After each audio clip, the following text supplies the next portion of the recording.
শুনেছি রথের দড়ি ধরা নাকি বিশাল ভাগ্যের ব্যাপার। আর এটা আমি মন থেকেও অনেক বেশি বিশ্বাস করি। তাই এবার ফার্স্ট টাইম আমিও চলে গেলাম রথে। আর কি করলাম সবকিছুই থাকছে এই ভিডিওতে। তো hello everyone, this is me Tanu, welcome back to my another new video. সেদিন ছিল রথযাত্রা। আর আমার তো ভয়েস দিতে প্রত্যেকবারই লেট হয়, তো এবারও এর ব্যতিক্রম নয়। এই তো আমাদের বাসার সামনে থেকে কয়েকটা রথ যায়, তার ভিতর আমি একটা ভিডিও করে নিলাম। আর এখান থেকেই অনেকগুলো রথই ধরা যায়। তো যাই হোক, এরপর আমি রেডি হয়ে নিলাম। এখন আজকে আমি ফার্স্ট টাইমের মতো রথে যাচ্ছি। রথের দড়ি প্রত্যেকবারই ধরা হয়, যেহেতু বাসার সামনে থেকে অনেকগুলো রথ যায়। আর এবার আমি রথে যাব। আর এদিকে আমার সাথে আমার বোনও যাচ্ছে, আর বাবাও ছিল সাথে।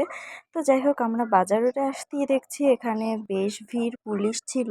কারণ ওদিক থেকে রথ আসছিল, তাই সবাই রথের জন্য অপেক্ষা করছিল। আর আমিও তো অনেক বেশি এক্সাইটেড ছিলাম। আর এখানে যেহেতু এই রথটা পেয়ে গেছি, তাই এই রথই আমরা যাব। দেন যেটা পাই সেটাই অংশগ্রহণ করব। তো এই যে দেখুন, এদিকে ফল দিচ্ছিল।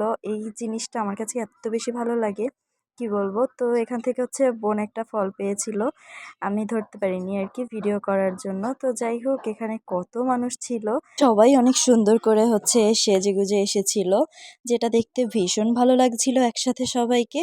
এখানে কিন্তু বেশ সুন্দর সুন্দর গান চলছিল জগন্নাথ দেবের, কিন্তু আসলে কপিরাইট আসার ভয়েতে আমি গানগুলো অ্যাড করতে পারিনি, সবগুলো ভয়েস দিতে হচ্ছিল। আর এখানে সবাই দোকানের সামনে এসে রথ ধরার জন্য দাঁড়িয়েছিল, সবাই ওয়েট করছিল রথের জন্য। আর এই রথের সাথে সাথে নাকি দুর্গাও আসে।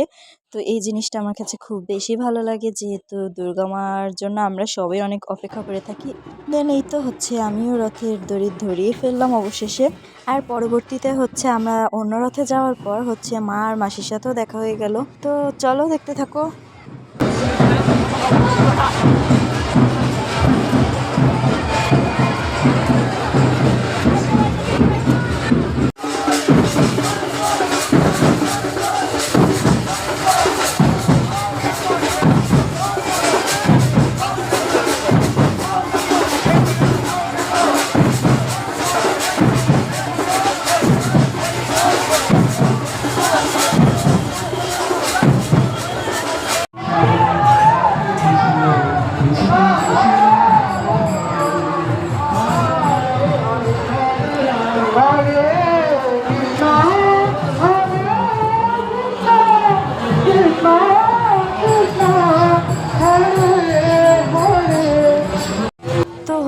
রথযাত্রার ভিডিওটা ছিল আমার এই পর্যন্তই। আর অনেক বেশি আনন্দ হয়েছিল দিনটাতে।